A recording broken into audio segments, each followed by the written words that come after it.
Welcome to the Pretty Powerful Podcast, where powerful women are interviewed every week to share real inspiring stories and incredible insight to help women or anyone break the barriers, be a part of innovation, shatter the glass ceiling, and dominate to the top of their sport, industry, or life's mission. Join us as we celebrate exceptional women and step into our power. And now, here's your host, Angela Gennari.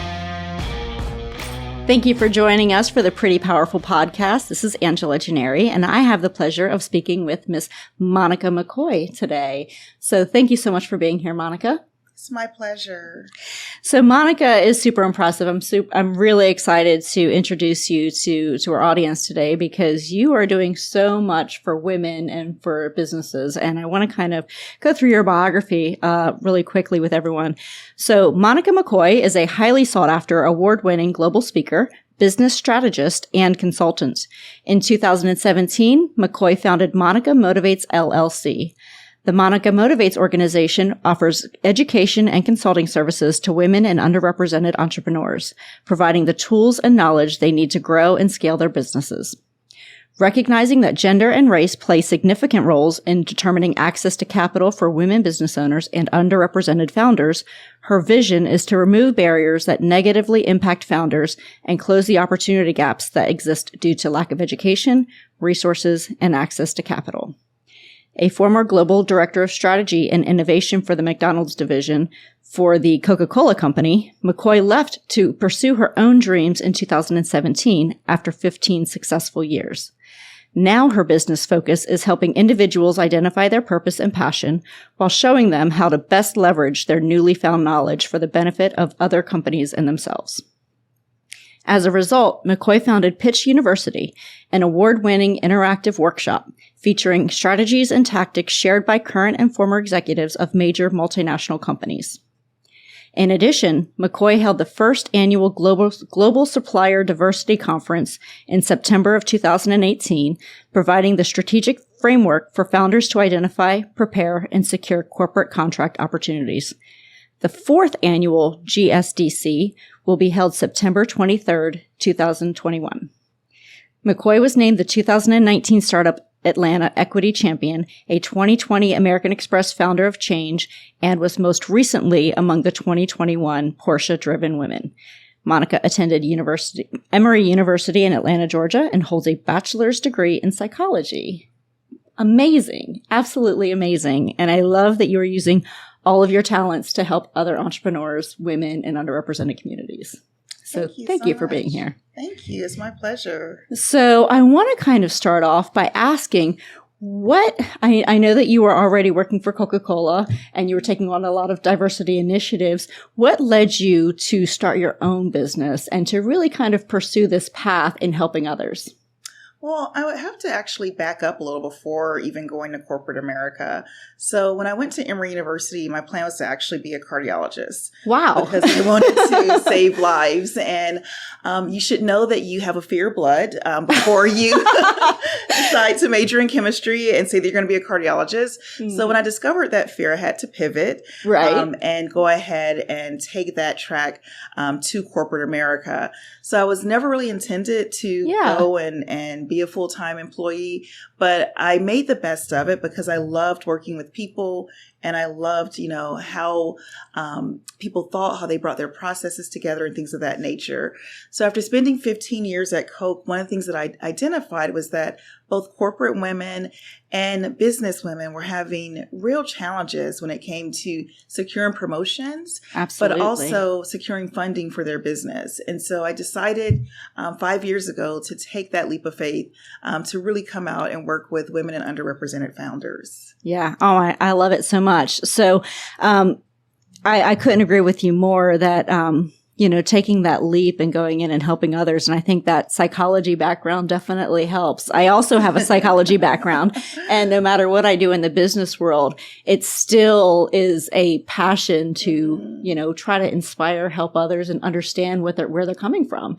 And I think when you have that background, you can empathize a little bit more and you're able to really identify what the triggers are and what the challenges are that are going to hold people back from pursuing or pursuing capital, from starting a business, from, representing their brand. And speaking of branding, you actually have something called Treat Your Brand Like a Fortune 100 Company. I think that's amazing. So tell me a little bit about that. Well, each of us, we're a personal brand. Right. And unfortunately, most of us don't spend a lot of time investing in our personal brand. We're always investing in someone else's brand or, working to really pursue someone else's goals and dreams. And what I write about in this book is that you really have to treat your brand like a Fortune 100 company, because really you want to take at least 1 or 2 days a month to really assess, what is my brand communicating? What is my value proposition? How am I showing up day in and day out? Yes. Especially as women, the pandemic has unfortunately significantly set us back in both corporate America and in the entrepreneurial space. And so really we want to make sure that we reassess, am I bringing my best self each day? Am I investing in my personal brand?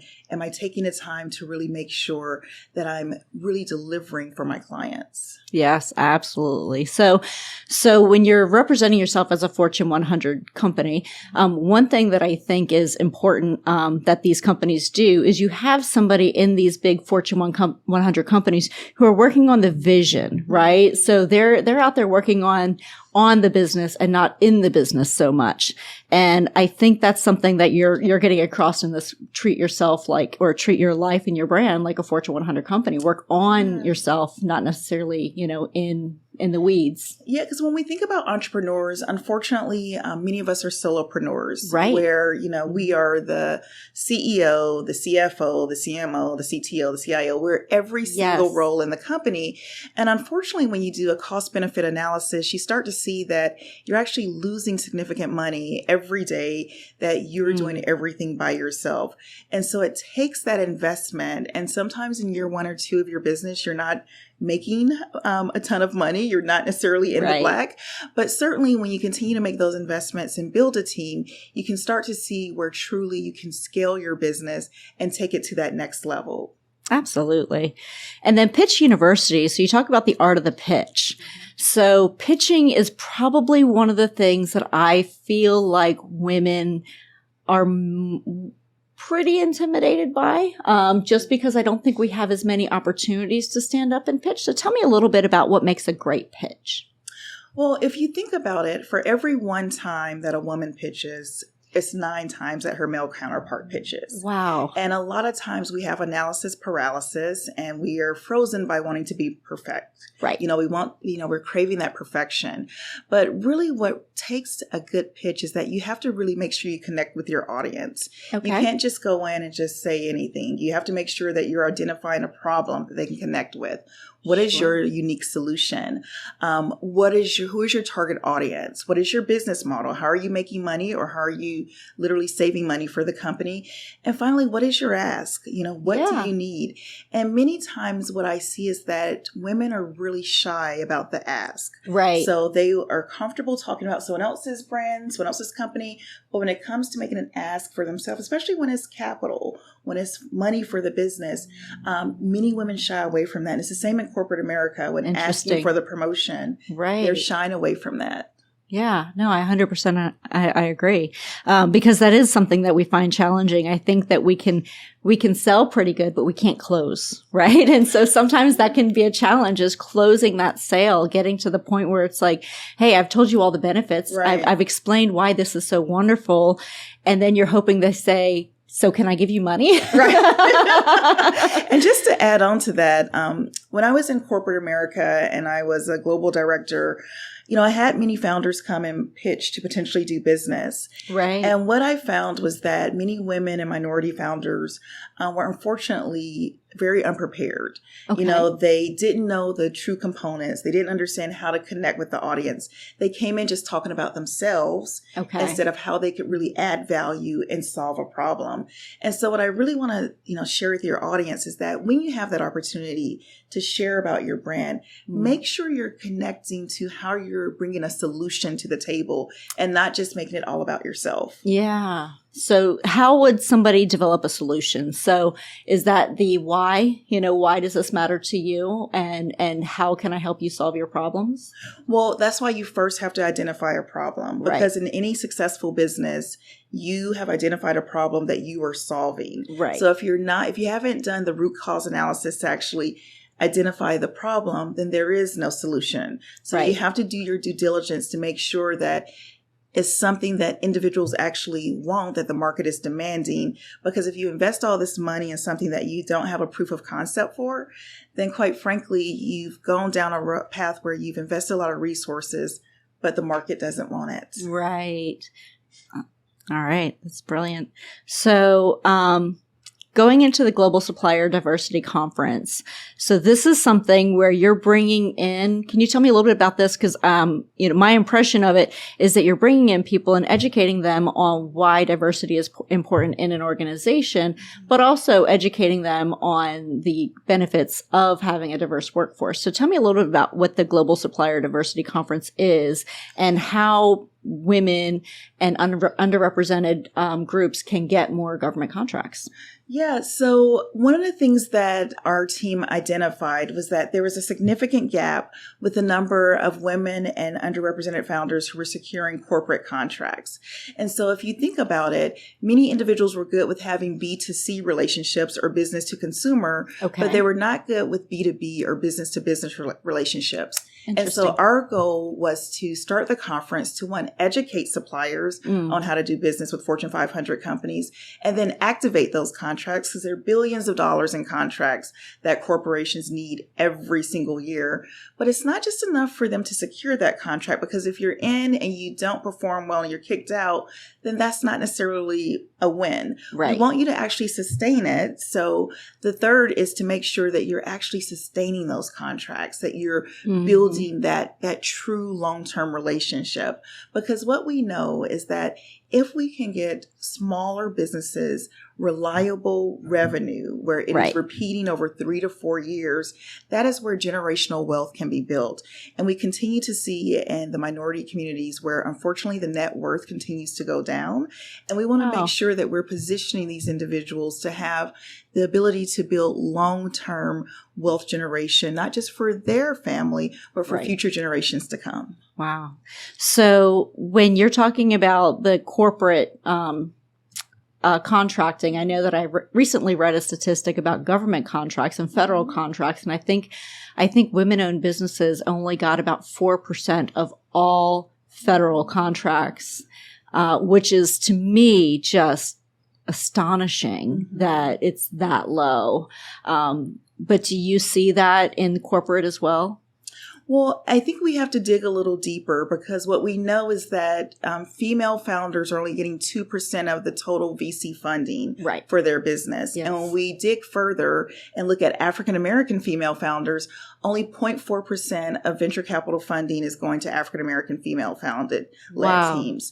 And so we know that if there's no access to capital, if there's no cash flow, then even if you do run the corporate contract, unfortunately, you don't have the cash flow to be able to actually successfully complete it, because you don't have the money to pay your people. Right. And so we have to really solve this access to capital issue, because it continues to unfortunately go in the wrong direction. Right. And as much as we want to say that we're making significant progress, it is not statistically significant for us to go out there and celebrate right now. We have a long way to go, and we have to make sure that individuals are aware that women and minority founders need funding. Absolutely. I agree. Because, I was looking at a lot of statistics recently, as I'm preparing a presentation myself, and it's astonishing to see some of the things that are out there as far as statistics, because numbers don't lie.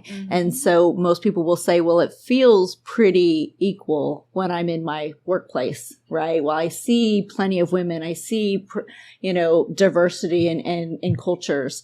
But when it comes to the numbers, when it comes to the C-level, the board of directors, the funding, that's where you're seeing the massive differences in, where's the money actually going. And unfortunately, the Catalyst data is showing the same thing, that COVID has really exposed, a lot of the problems in corporate America. Yes. Where unfortunately women were disproportionately impacted over the last 2 years with having the responsibility of childcare, household duties, etc.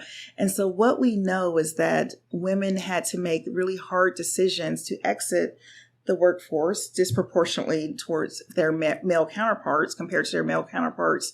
And so what we have to make sure that we solve for is how do we attract that talent back? Right. And how do we retain the talent that we have? Because the pipeline, if it doesn't have that female talent there that we've worked so hard to build, right, we're going to continue to be set back year over year. So how do we do that? How do we maintain that pipeline? How do we attract them back? How do we attract women back to the workforce? Do you have thoughts on, what would be beneficial as a woman to say, hey, look, it's worth it for me to come back into the workforce right now? I think the word that has really been really brought to the forefront over the last 2 years is empathy. Because so many leaders at the height of the pandemic did not know how to connect with their employees. They didn't know how to empathize, to understand that they were in very trying circumstances and conditions and had to make the best of what was a challenging last 2 years. And so what I would say is really having the understanding that what worked previously is not necessarily the best thing to go back to. Allowing flexibility, allowing people to say, if I want to come in the office 2 days a week, I can. If I want to work from home 2 days a week, I can. Right. But having that flexibility, because what we have also seen is that people have taken time to reflect and identify what is truly their purpose. Right. And so people are identifying their North Star and saying, I really want to walk in my authentic purpose now. I don't want to go back to just, working 80, 100 hours a week and realizing that that's not really my calling. That's not really what gives me that fulfillment. Right. And so really letting people bring their authentic self to the workplace, showing empathy as a leader, and showing that you truly want to connect with your people, because the feedback that many employees gave to their C-suite leaders over the past 2 years is that they were unable to connect with them authentically. Well, don't you think, though, that's where women as leaders, we really thrive? Because we thrive with empathy. We thrive with connection. We thrive with understanding why family matters so much to our employees. We thrive in community building. And I think this is, just another argument for why women need to be in leadership. Absolutely. And the data shows that when you have a diverse board of directors from both a gender, diversity of thought, diversity of ethnicity, yes, all those things lead to long-term better bottom line results. Absolutely. And so yes, we know that the data tells the story. Unfortunately, when it comes to representation on boards and representation in the C-suite, we still have a huge opportunity. The first African-American female CEO was Ursula Burns of Xerox, and she has since, of course, retired.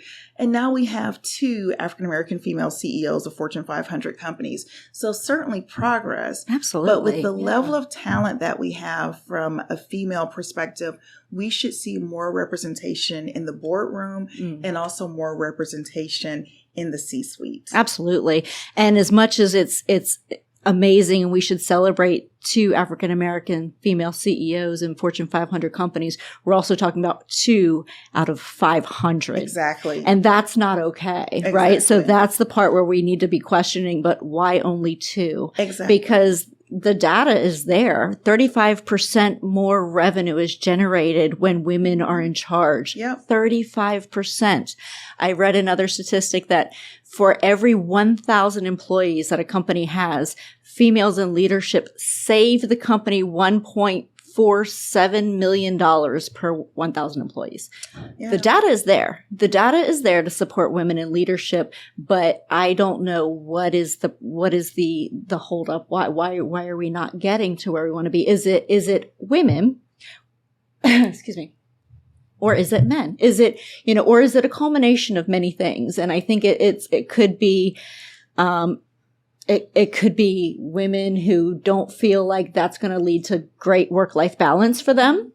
but it also could be that they're just not getting the opportunities. So I guess it could be many things. What are your thoughts? Well, I think it's a combination of two major things. One is the concept of pie. So not grandma's apple pie, but performance, image, and exposure. Okay. So many women are set up to be worker bees in an organization. So they are great performers. They get the work done. They bring just a significant drive to perform.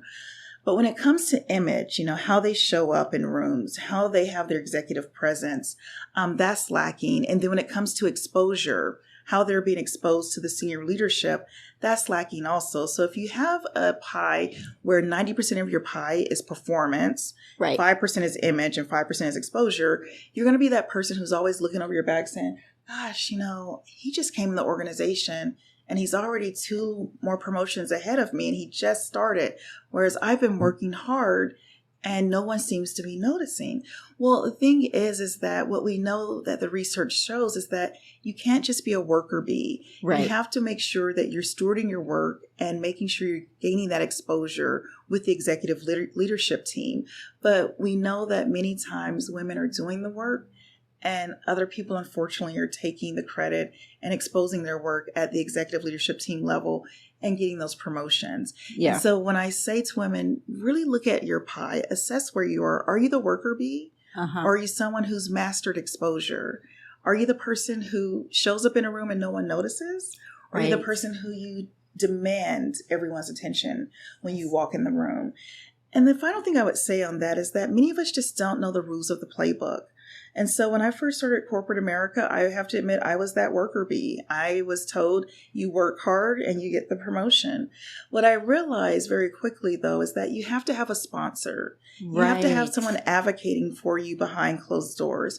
And so many women do not have sponsors. And if you think about it, one of the things that we show from an unconscious bias perspective is that people like to continue to work with people who look like them, who act like them, who appear to be mini me's of them. Right. And so if you think about who's in power in corporate America, many times if you're a female, unfortunately, the person who could potentially be the sponsor doesn't necessarily relate with everything that you're going through. So you have to get out of your comfort zone and make sure that you are advocating for your career and building strategic relationships for people to really advocate for you behind closed doors to help you get to that next level, because you can't do it by yourself. You are absolutely right. And, having a sponsor is brilliant, because I agree with you that there's not enough women who are in executive roles who are also bringing up the next woman behind them. And so we need to do a better job of that in corporate America,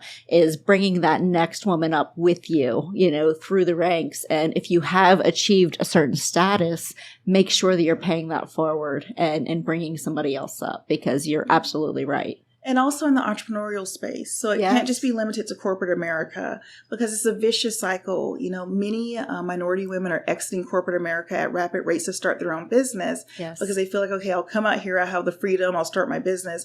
But then they're depleting their 401ks. They're having to, spend their retirement savings to start their business. So we need advocates also for entrepreneurs to continue to make sure that they have a fair shot at succeeding. Absolutely. And cash is a big part of that, right? Yes. Because I did read that most females and minority entrepreneurs start their businesses with cash, because they're not able to get bank financing and they're not able to get capital from venture capital. So, for us, we have to fund with cash, and cash is a very difficult resource. If you're not coming from money, if you don't have generational wealth, if you don't have a huge 401k or some sort of major amount of savings, it's very hard to sustain a growing business with just cash. Right.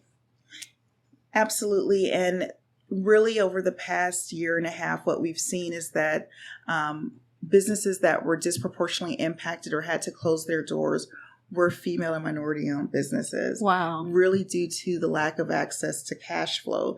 So if you were living payroll cycle to payroll cycle pre the pandemic, once your cash flow stopped, the business also stopped. Yes. So we're having founders who are having to close their doors, not because it wasn't a great business, but because unfortunately there was no cash. Yeah, absolutely. So the bridge, Supplier Diversity Accelerator. So does that offer opportunities for people to learn some of these business tools to get them to where they want to go?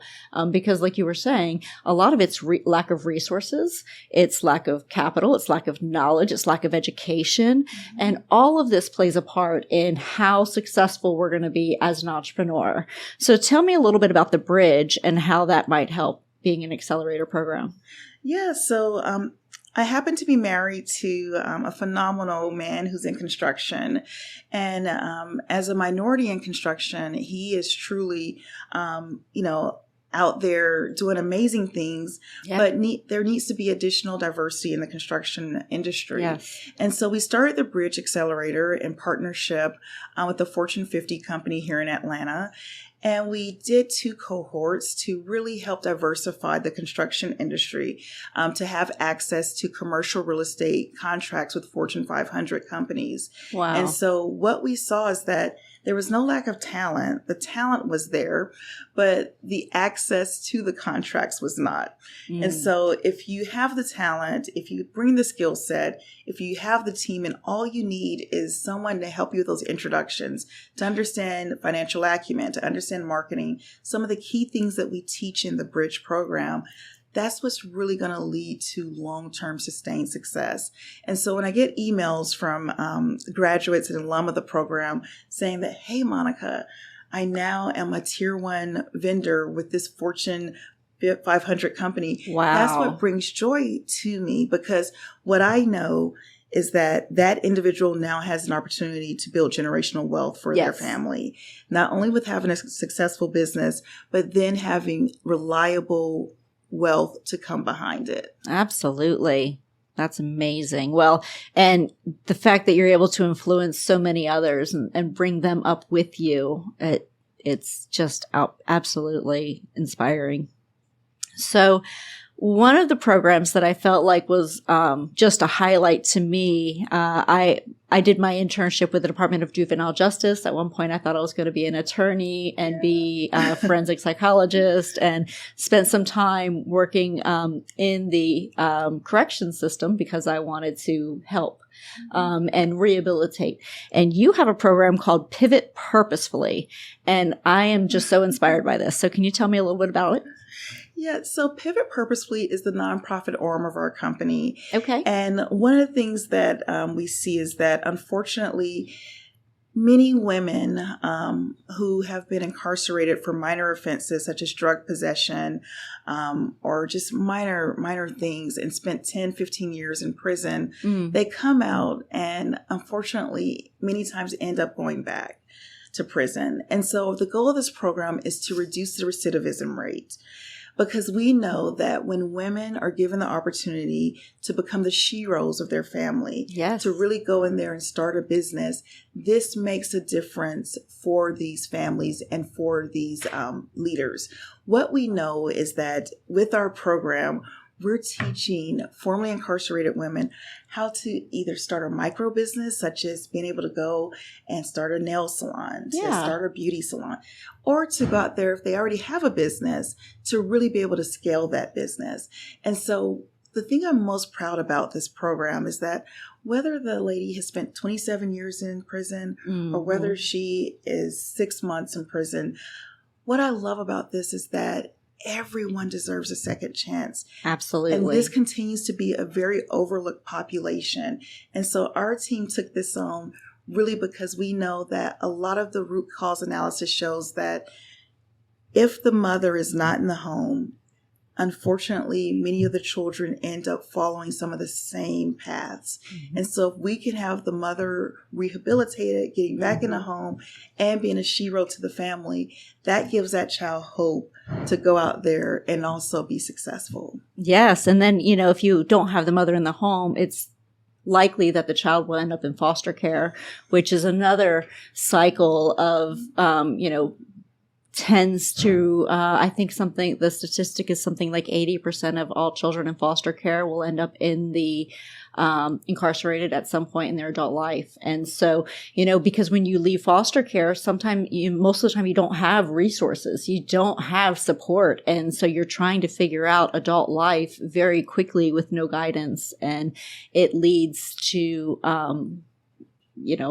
crime or poverty or homelessness. And so if you can counteract that by keeping women, who have had, some trouble in their past, if you can keep them in their home, give them inspiration, give them hope. Yep. I think that you can really turn around an entire family. Yeah. And I even think about the book Just Mercy.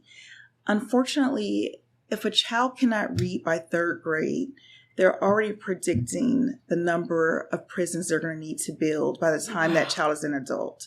So think about the fact that, the data is showing that if a child can't read by 3rd grade, unfortunately, they are not predicted to succeed by age 18. Wow.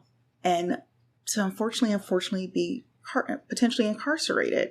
And so those are the data points we're dealing with. And if the mom isn't in the home in some of those critical formative years, then we're continuing to repeat a vicious cycle. Right. And so what I do want to leave you with is that I spent 15 years in corporate America, and, it was a fun 15 years. I enjoyed my job as a global director.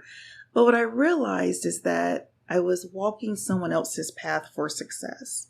And what I want to say to your audience today is, do not let this life pass you by without walking in your authentic purpose. So many people, we all put up a great facade of like, we're happy, we have everything together.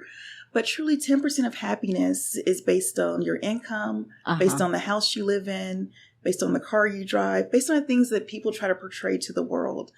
What I would tell you is to really dig deeply and really find out what truly makes you happy. Right. What truly drives you?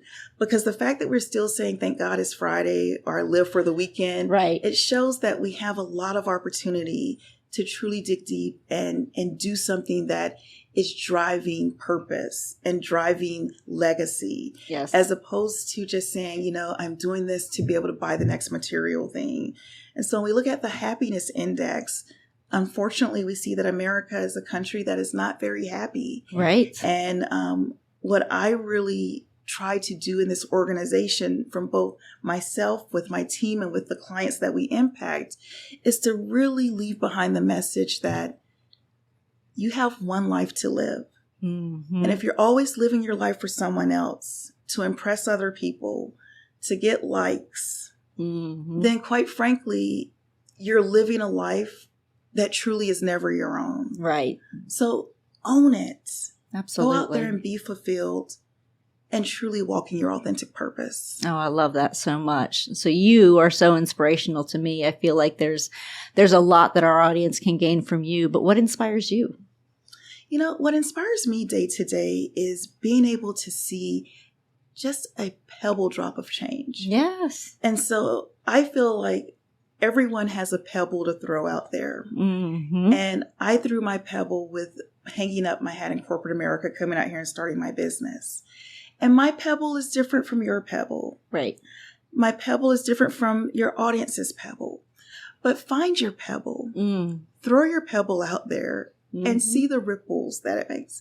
Because as you're throwing these pebbles, just as you're planting seeds for trees that you will never see grow, right, do your part.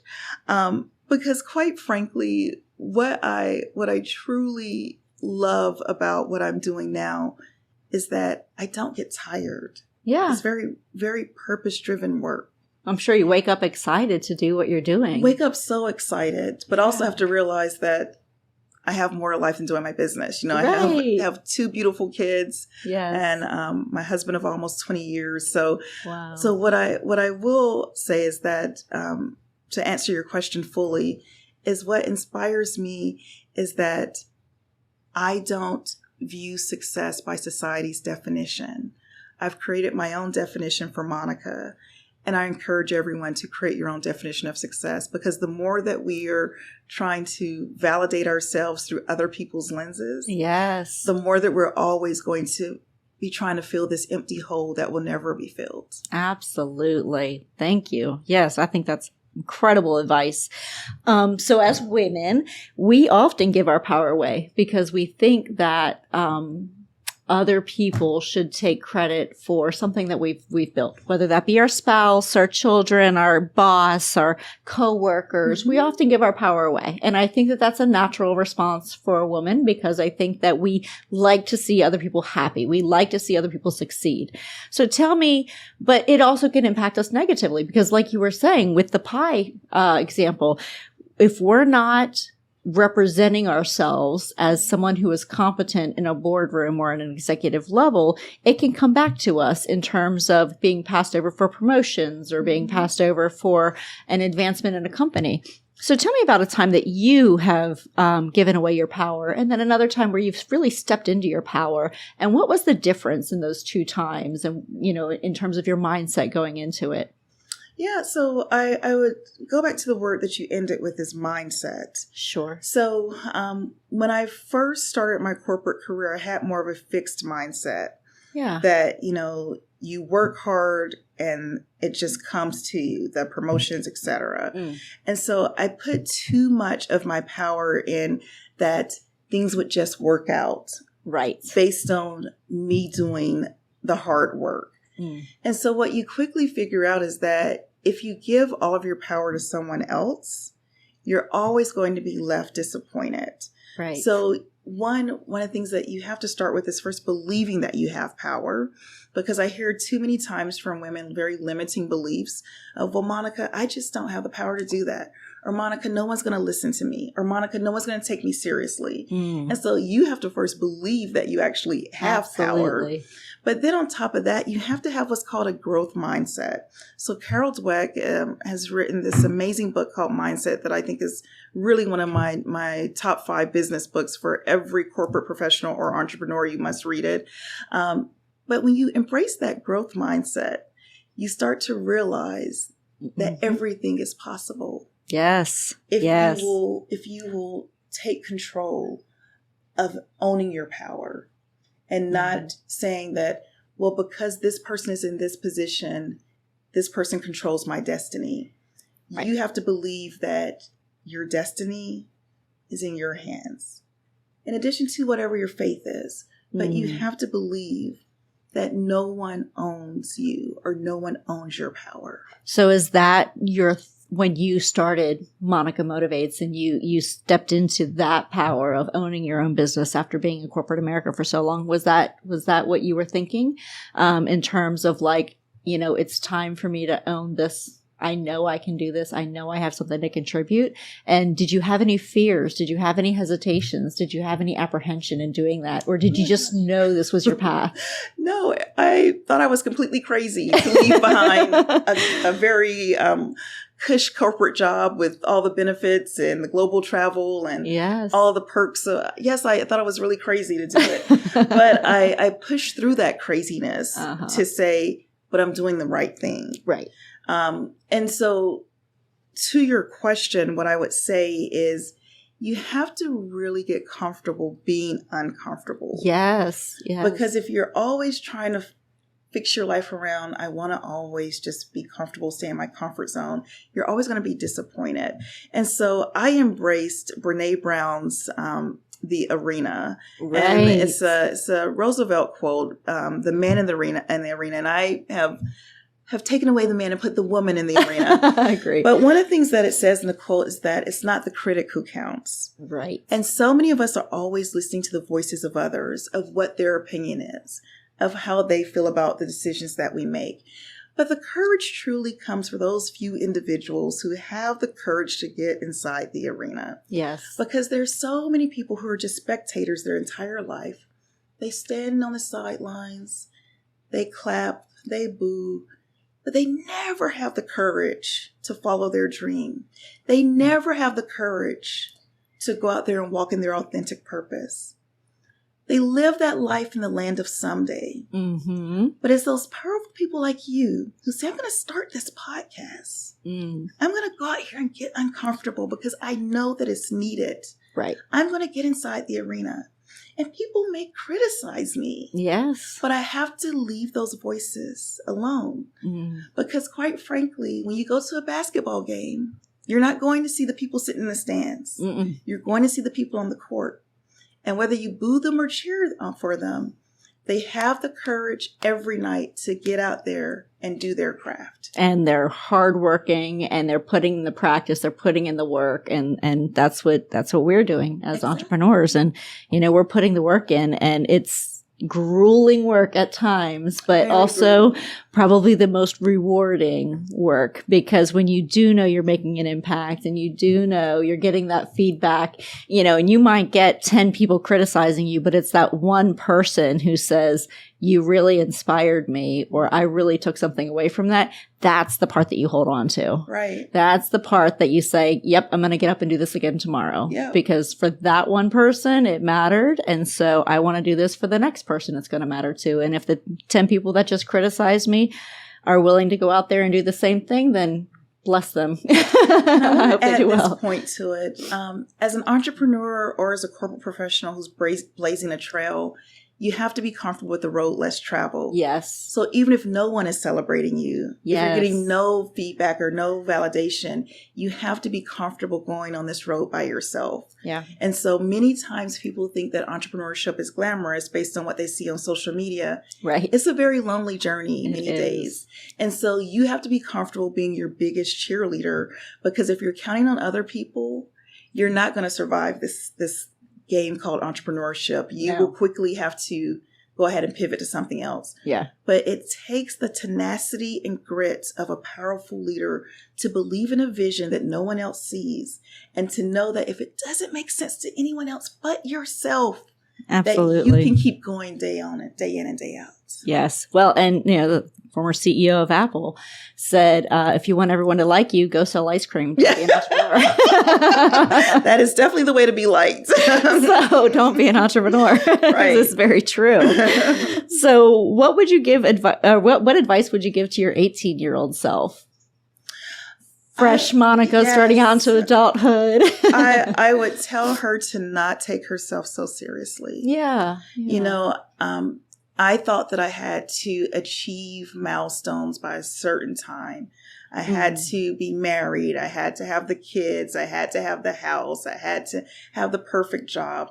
And looking back, I would have said, girl, loosen up and have some fun. Yes. It's not that serious, you know, right. And we have all these societal pressures that we put on ourselves. And I would tell anyone who's in their teens or 20s, to enjoy your life. Yeah. Don't take yourself too seriously. You're going to make a lot of mistakes, and it's okay. Yeah. You'll recover. Yes. Yeah, you'll recover from them. You'll be fine. Yeah. Yes, I agree. And I think that it wasn't really until the pandemic, and as bad as the pandemic was and still is, yes, I call it the gift of time. Absolutely. Because it gave us the gift to say, what's important to me now? Mm-hmm. I have time. I have, I can really think through, what do I want to do with me right now? Absolutely. With everything else, going on in the world. And I know it's difficult to sometimes feel like, as women especially, we can feel very selfish if we start thinking about what do I want? Yeah. But I think that the pandemic really made people think, like, I really enjoy spending time with my family, or I really enjoy going on a road trip. I really enjoy, going and having some downtime and taking up a hobby that I hadn't done since I was a teenager. Absolutely. But, it's things like that. The gift of time, I think, is it helps you reconnect with yourself. Absolutely. I've actually recently started meditating, and it has really kind of helped me to center myself every single day, because I'm sure, like you, I'm always 100 miles an hour, and pulled in so many directions. And sometimes I just don't stop and just connect with myself. Just stop and reflect, like, how am I feeling? And what do I want out of today? And where will I find peace? And where will I find joy? And to really make sure that you're connecting, with your intentions. And what you just hit on there is the gift of self-care. Yes. And it is so critical, especially as women, that we take care of ourselves. And so I love that you're meditating every day. I love going to, well, I don't love it. I would say that I enjoy the benefits of going to the gym every morning. Yes. And working out with my trainer and really understanding that I'm giving that gift to myself, where it's Monica time. Yes. And so I encourage everyone, be selfish and prioritize yourself. We're so good at prioritizing everyone else, but be selfish and prioritize yourself. Well, and I think one thing to understand with women is that when we take time for ourselves, we're actually helping everyone else in our lives, because I am a better, more calm, more rational me when I've had some time to meditate, and when I've had time to go to the gym, and when I've had the time to properly grocery shop and I'm not eating on the fly. Right, exactly. I am a better me. I'm a better version of me, and I can give more to others and to my business when I have done that self-care and when I have taken those moments of, selfishness for me. And it really is, it trust me, my son benefits greatly when I am calmer and more rational. I call it my 5 F's. Like, I think you have to, whatever your faith is, prioritize that as your foundation. Your fitness, I put fitness as number 2, and then comes family. And people are always like, well, Monica, why do you put fitness above family?